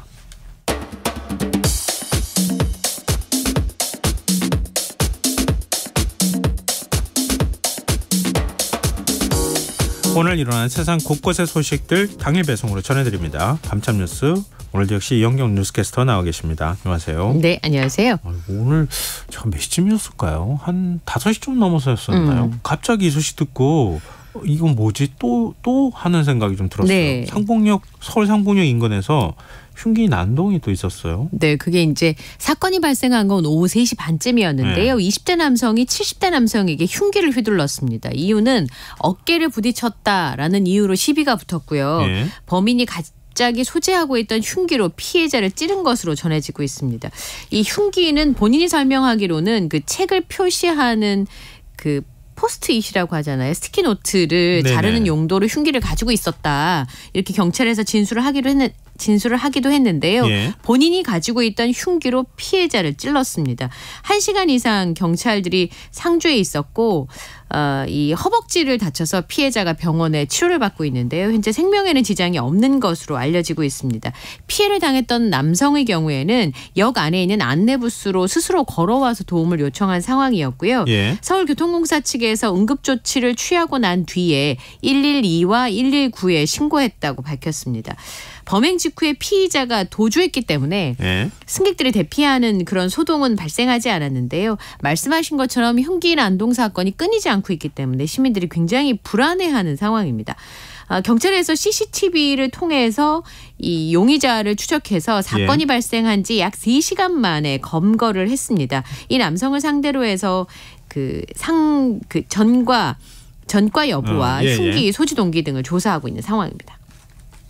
그냥 왜 어떤 분노를 조절 못해서입니까? 아니면 왜 이걸 갖고 다니는 것도 좀 그렇고. 네, 본인은 이제 필요한 용도로 쓰기 위해서 갖고 다녔다고 설명을 했는데 실제로 시비가 붙었는데 다른 용도로 쓰려고 가지고 있던 걸 흉기로 쓴다는 건 쉽지 않은 생각이 그 짧은 순간에. 예. 물론 이제 전과가 있는지 흉기를 왜 소지했는지 이 사람의 말이 맞는지도 확인을 좀 해봐야 되겠죠. 네, 알겠습니다. 다음 뉴스로 넘어가 보죠. 지난 20일 비가 많이 내렸었잖아요. 당시 기상특보도 막 내리고 저희가 소개도 해드렸던 걸로 기억은 나는데 부산 온천천에서 폭우로 불어난 물에 휩쓸려 실종됐던 여성 아직도 못 찾은 겁니까? 지금 147명을 투입을 해서 수색 작업을 진행 중에 있습니다.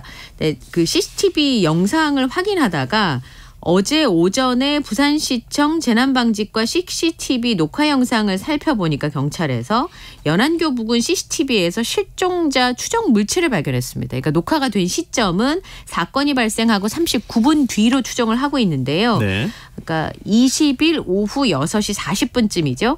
그러면 그 그러니까 실종자일 수도 있지만 사실 CCTV의 해상도에 따라서 아닐 수도 있습니다. 근데 추정하고 있는 이 물체가 발견된 영상이 39분 뒤에 온천장역에서 3.9km 떨어진 연안교 부근 하천이었습니다. 급류에 휩쓸린 게 온천장역인데 거기서부터 39분 뒤에 거의 한 4km 가까이 떨어진 곳에서 확실치는 않으나 포착이 된 거죠. 그러면 최소한 그 4km를 넘어간 이후로 계속 수색 범위를 넓혀야 되는 상황인데요. 현재는 수색 작업을 진행 중에 있고 4개 구간으로 나눠서 이 여성을 찾고 있습니다. 장비도 12대나 투입이 된 상황인데 아직까지 발견을 하지는 못한 상황이고요. 그 당시 이제 비가 너무 많이 내렸습니다. 시간당 35mm의 장대비로 그 산책로가 40분 만에 50cm였던 수위가 2.1m까지 높아졌으니까 굉장히 빠른 속도로 이 물이 불어났고요. 또 부유물질도 많고 휩쓸려 내려온 물체들이 많기 때문에 특히나 수색 작업에 굉장히 혼란을 겪고 있는데요. 말씀드린 것처럼 그 해당 물체가 실종자인지 단정 지을 수도 없는 상황이긴 합니다. 근데 곧바로 이 하천이 굉장히 길면 모르겠는데 지금 바다로 연결이 돼 있는 하천이라 좀 수색 범위가 더 넓어져야 되는 거 아닌가 이런 걱정도 되는데요. 근데 실종 당시 상황이 지금 알려지고 있어요. 당시에 그날 소식 전해주고 할 때도 온천천을 그 시민들이 들어갈 수 없도록 통제해냈었다고 했거든요. 네, 그렇습니다. 근데 어떻게 쓰든가 하여튼 그 하천이 있는 데 있었고 그리고 난 다음에 물에 휩쓸렸다 이렇게 알려졌었거든요. 실제 지금 알려지고 확인되고 있는 사실은 어떤 겁니까? 그러니까 사고의 그 CCTV 폐쇄로 영상을 보니까 너무 안타까웠던 게 이 50대 여성이 사고 직전의 모습을 보면 도로 쪽 출구로 이렇게 나가려고 하다 도로 산책로로 내려오거든요. 나오려다가 내려갔다고요? 산책로로 도로 내려옵니다. 근데 하천물이 말씀드린 것처럼 50cm가 몇십 분 만에 2m를 넘게 불어나는 상황이었단 말이에요. 근데 산책로 쪽으로 내려오면 굉장히 위험한 상황일 수밖에 없잖아요. 근데 갑자기 물이 불어나고 산책로로 밀려들면서 급류에 휩쓸렸고 다리를 난간을 붙들고 있었는데 소방 그 공무원 분들께서 로프로 이제 몸을 묶고서 구조를 하러 가는 사이에 이제 휩쓸려서 내려간 너무나 안타까운 상황이었던 겁니다. 근데 이제 앞뒤 정황을 언론에서 취재를 해보니까 왜 그럼 그 문을 도로로 나가는 쪽으로 나가만 버렸어도 이런 안타까운 상황이 없잖아요. 그런데 문이 닫혀 있었던 거죠. 그래서 도로 내려오는데 통제를 하는 바람에 그럼 안에 있는 사람도 밖으로 못 나가는 상황이었어요. 근데 더 정확하게 말씀드리면 못 나가는 건 아니었어요. 문 바로 옆에 바깥으로 나갈 수 있는 비상 열림 버튼이 있었는데 그리고 문에 그 안내문도 붙어 있었어요. 그런데 이분이 그걸 인지를 못한 상황이었던 겁니다. 그리고 심지어는 이번에 그 휩쓸려서 떠내려간 이 여성의 경우에는 관할구청에 여러 번 전화를 했어요. 처음에는 시끄러워서 그 담당 직원 전화를 못 받았고 두 번째 전화를 받았을 때는 어디 있는지 위치를 정확하게 파악을 못했고 또 한 번은 통화를 했지만 제대로 그 안내가 안 되고 출입로로 나가서 있으라고 얘기를 한 상황이었고 마지막에는 그 이제 구청 직원의 설명에 의하면 굉장히 이제 비가 많이 내리고 통화 품질 자체가 불량한 상황이라 잘 알아들을 수 없었다고 설명을 했습니다. 가까운 출입구로 오시면 CCTV를 확인해서 문을 열어드리겠다라고 안내를 했는데 잠겨 있는 것만 확인하고 내려간 것 같다. 다른 쪽으로 좀 찾으려고 했던 거 아니냐. 이게 이제 구청 관계자의 설명인데요. 굉장히 당황하던 상황이었고 그렇죠. 물은 불어나고 있고 와서 왔더니 문은 잠겨 있으니 순간적으로 생각하기에 다른 곳에 혹시 열린 데가 있을까 그러면서 내려가다가 갑자기 불어난 물에 휩쓸렸다. 예, 그리고 이제 다리 난간을 붙들고 최선을 다하고 있었는데 결국은 휩쓸렸다. 예, 그런 상황인 거죠. 그러니까 차단 시설 작동법에 대해서 평소에 안내가 있었다면 이해를 할 수 있지 않았을까 이런 얘기들을 하는데요. 실제로는 여기 보니까 이 37번 진입로였는데 온천장 인근역에 있는 이 진입로가 이 여성이 진입로에 접근하기 11분 전에 금정구에서 차단된 상태였어요. 근데 여기가 원격 제어 시스템 진출입로로 되어 있기 때문에 사실 어딘지 확인만 했더라도 이렇게 열어줄 수도 있었는데 통화가 제대로 안 됐고 통화가 됐을 때도 이 여성의 위치가 정확하게 파악되지 못해서 그런 부분이 굉장히 안타깝습니다. 이런 폐쇄회로 TV가 그러니까 재난감시용 TV와는 다른 폐쇄회로 TV가 39개나 있다 그래요. 그래요. 예. 참 그 간발의 차이 때문에 정말 안타깝네요. 지금 청취자 김영현님께서요. 지금 이야기하고 있는 실종 사건 저희 동네에서 일어났어요. 이렇게 문자 주셨어요. 폭우가 내리는데 실종 작업에 투입된 경찰 공무원분들 고생 많으신 모습을 보았네요. 그래서 지금 실종 여성을 찾기 위해서 굉장히 노력은 많이 하고 있는 모양입니다. 이분들도 많이 고생을 좀 하고 있는데요. 빨리 좀 찾을 수 있었으면 좋겠다 이런 생각이 드네요. 그리고 청취자분들도 참고하셨으면 좋겠어요. 이 다른 데도 아마 비슷한 형태로 상황일 겁니다. 그렇게 돼 있을 가능성이 있거든요. 그러니까 평상시에 산책 나가실 때 그 차단 장치나 문이 어떻게 생겼는지 한번 유심히 살펴보시는 것도 필요할 것 같습니다. 그러니까 문 옆에 열린 버튼이 있어요. 네네. 열면 나가실 수 있는데 그게 이제 발견을 못 하신 거죠. 그러니까 다른 지자체는 또 형태가 다를 수 있으니까. 평상시에 산책 많이 다니시고 하시는 길에서는 그런 열린 버튼이나 아니면은 차단 장치의 형태가 어떻게 되어 있는지 이런 것들 경고 문구나 이런 것들 다 있을 테니까 한번 읽어보시면 좋을 것 같습니다. 다음 뉴스로 넘어가 보겠습니다. 2년 전 숨진 의정부 호원초 교사 사건과 관련해서 교육청이 어제 감사 결과를 발표했어요. 네. 고 이영승 교사가 그 관련된 내용에 대해서 경기도교육청에서 결과를 발표했는데 2016년에 부임을 첫 번째로 했고요. 사건은 반의 학생이 커터칼로 페트병을 자르다가 손을 다쳤습니다. 학부모에게 악성 민원에 시달렸다라고 하는 게 현재까지 알려진 상황이고요. 학부모가 2017년과 2019년에 경기도 학교안전공제회로부터 두 번에 걸쳐서 치료비 200만 원을 받았습니다. 그런데 그 이후에도 이 학부모가 집요하게 별도의 보상을 요구했고 그래서 고 이영승 교사가 개인 돈으로 400만 원의 치료비를 또 보냈다라는 것이 이번에 드러났는데요. 사비로 월 50만 원씩 8차례에 걸쳐서 이 학부모에게 제공한 사실이 확인이 됐습니다. 그리고 더 안타까운 건 이영승 교사가 악성 민원에 시달린 게 이것만이 아니라 다른 학부모와의 사례가 있었던 것으로 밝혀졌는데요. 한 학부모가 코로나19 때문에 이제 장기 결석을 하게 되는 경우가 있는데 이 장기 결석을 출석으로 처리해달라면서 9개월 동안 394건의 문자를 주고받은 것으로 조사가 됐습니다. 그리고 이영승 교사가 숨진 당일에도 이어졌다고 하는데 또 어떤 학부모의 경우에는 자신의 아이를 따돌림시킨 학생들에게 공개 사과를 시켜라 이런 요구를 하면서 수차례에 걸쳐서 항의성 전화를 걸고 학교를 방문하기도 했습니다. 근데 지난번에도 저희가 진행자님과도 그런 얘기를 나눴었는데 학교 측에서 아무 조치도 하지 않았다고 합니다. 그래서 경기도교육청에서는 이 학부모 3명에 대해서 업무방해 혐의로 경찰에 수사를 의뢰를 했고요. 호원초등학교 교장과 교감의 징계 절차에도 착수하기로 했습니다. 이번에 서울시 교육청에서 그랬잖아요. 학교별로 1전담 변호사 두겠다. 그래서 이런 문제가 발생하면 교육지원청에서 나가서 일단 사실관계 파악하고 법률 지원해 주겠다. 이거 좀 미리 도입했으면 어땠을까 하는 아쉬움이 드는데요. 근데 이 사실이 알려지면서 이 돈을 받았다거나 학부모가 근무하고 있는 직장으로 뭐 항의가 쏟아지고 있다고요? 네, 신상이 공개가 됐고요. 그 학부모가 다니고 있는 은행에 항의가 쏟아지고 있습니다. 심지어는 업무를 보기가 힘들 정도로 민원이 계속되고 있다는데요. 네. 은행 측에서는 결국 대기 발령 조치를 내렸다고 합니다. 서울의 그 은행 입구에 근조화환이 배달이 됐습니다. 검은 리본이 달려져 있고 네. 동료 교사, 주거래 은행을 바꾸겠다, 직원을 파면하라라고 하는 글들이 이 근조화환에 글과 함께 쓰여져 있고요.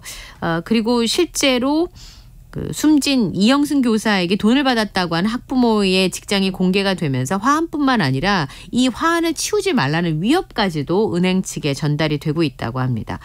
그리고 민원 전화와 항의 방문이 계속 이어지고 있는데요. 그래서 은행에서는 지금 업무를 제대로 볼 수 없을 정도라고 하고요. 결국에는 대기 발령 조치를 한 상황입니다. 그리고 사건의 확대를 막고 은행 입장에서는 내부를 수습하기 위한 내부 규정에 따른 것이다. 수습을 하기 위한 기한은 정해져 있지 않다라고 설명을 했고요. 고인을 애도하고 또 은행에 대한 분노도 받아들이겠다면서 공식 사과문을 게재하기도 했습니다. 네. 그런데 이 학부모 측에서 고인에게 치료비를 요구한 사실이 없다. 그리고 조만간 우리들의 입장을 정리해서 내놓겠다라고 하는 입장을 언론에 밝혔다고 합니다. 그 은행 측에서 사과문 올린 거 보니까 이 돌아가신 선생님 명복을 빌고 유가족분들에게 깊은 애도 말씀드린다 이러면서 임직원들이 윤리적으로 행동할 수 있도록 직원 교육에 최선을 네. 다하겠다 이런 입장도 밝혔고요. 하여튼 이번 사안에 대해서 자체적인 어떤 조사까지는 아니더라도 네. 사실 확인해보고 엄중 처리하겠다 이런 그 입장도 같이 밝혔네요. 근데 사실은 은행이 잘못한 건 아니잖아요. 그렇죠. 근데 요즘에는 이렇게 뭐 화환, 뭐 조화 이런 걸 굉장히 많이 보내는데 이게 과연 맞는 건가 하는 생각은 좀 한편으로 갖게 돼요. 네. 물론 이제 분노한 여론이나 이런 건 충분히 이해할 수 있겠지만 요즘 사촉보복 문제도 상당히 많이 논란이 되고 있잖아요. 네, 그렇습니다. 근데 그런 것도 한번 우리가 생각해 볼 부분이 아닐까 그런 생각이 드네요. 자, 지금 여러분께서는 KBS 라디오 김성환의 시사회와 함께하고 계십니다. 밤참수 계속 이어가겠습니다. 의사 부족 사태 이거 어떻게 하면 좋습니까? 계속 얘기가 나오는데요. 서울청소년과 전공의가 한 명도 없는 수련병원이 19곳이나 지금 된다고요. 보건복지부에서 제출한 자료인데요. 수련병원의 연차별 전공의 그 현황을 보니까 올해 소아청소년과 수련병원이 71곳 중에서 1년 차에서 4년 차의 전공의가 0명인 곳이 26.8% 19군데나 됐고 그 병원 중에는 상급 종합병원도 들어가 있다는 겁니다. 만약에 신규 인원 모집에 이번에 실패를 하면 소아청소년과 전공의가 한 명도 없는 병원도 절반이 넘는다고 합니다. 네. 4년 차에 전공의만 있는 병원은 34곳, 3, 4년 차에 전공의만 있는 곳도 46곳에 달했습니다. 그러니까 2년 동안 전공의를 충원하지 못하면 전체 수련병원의 64.8%가 전공의가 0명이 되는 상태가 오게 됐습니다.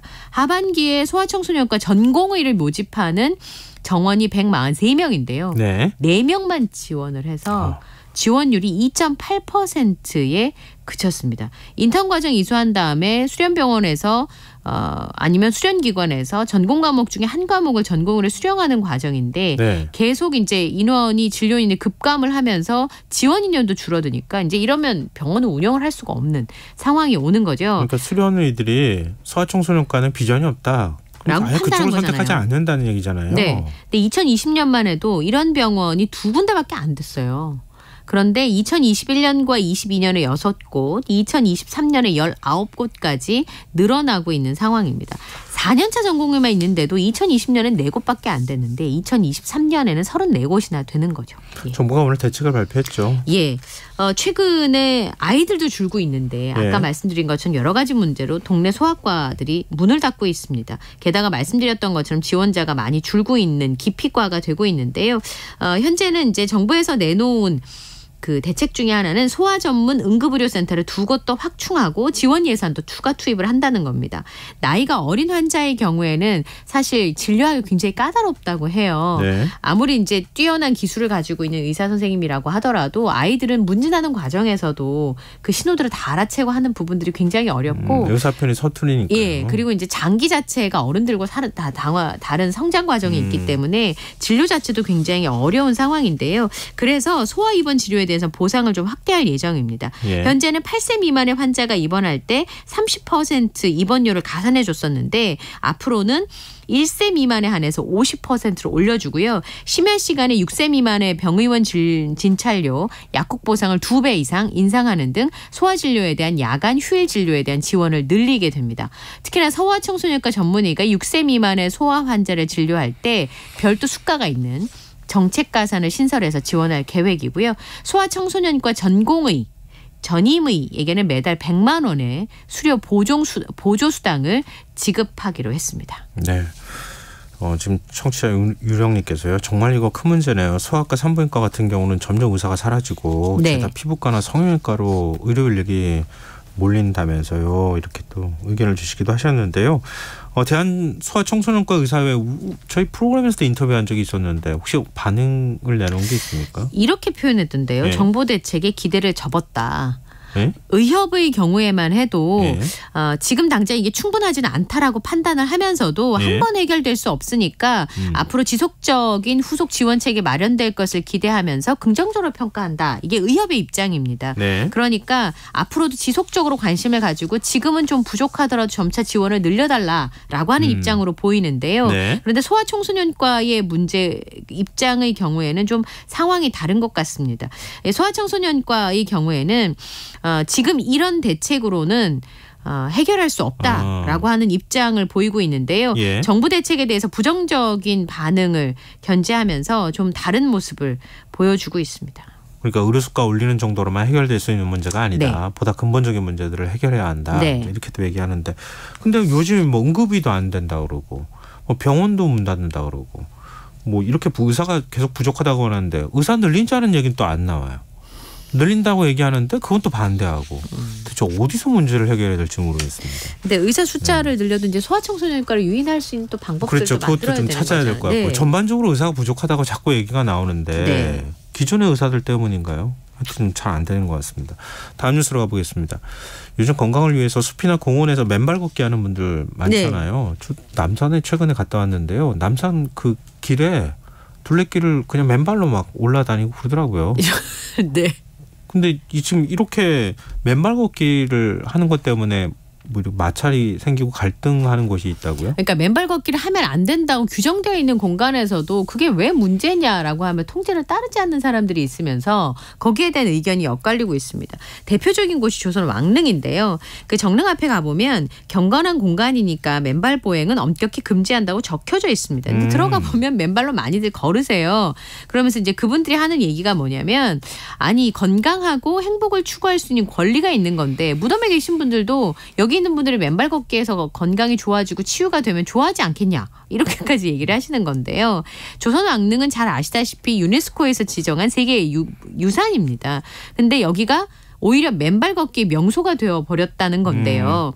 그래서 조선 왕릉 관리사무소에 금지 조치를 해제해달라라는 공문을 보내기도 했습니다. 또 한편에서는 하지 말라고 하는데 꼭 그렇게 해야 되는 것이냐라고 하는 네. 반대하는 입장들도 있는데요. 맨발 걷기 할 장소가 거기만 있는 게 아니라 다른 장소도 충분히 있으니까 장소를 좀 가려가면서 하면 어떻겠냐라는 의견들도 보내놓고 있습니다. 근데 국릉 관람 등에 관한 규정에 아예 규정돼 있다 그래요. 네. 그러니까 뭐 음주도 안 되고요. 복장 문제. 네.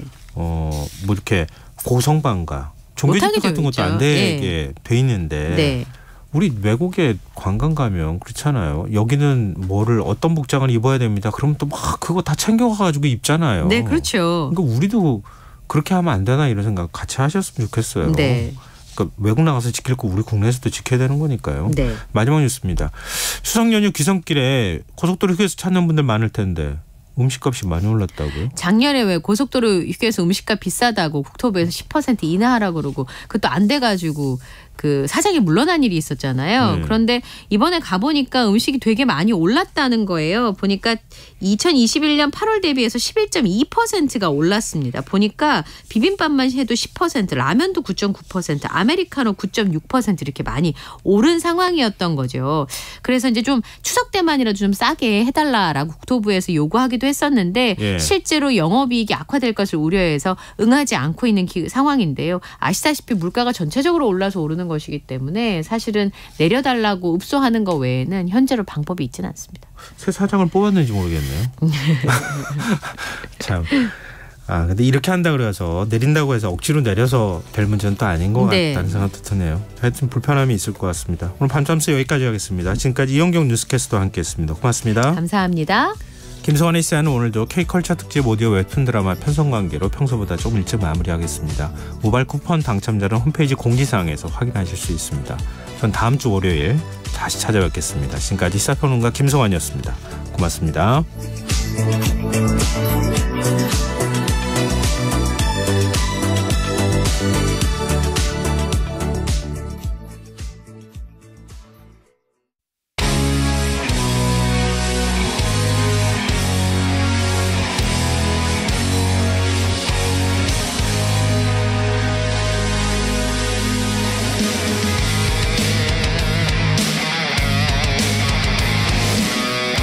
K컬처 특집 오디오 웹툰 드라마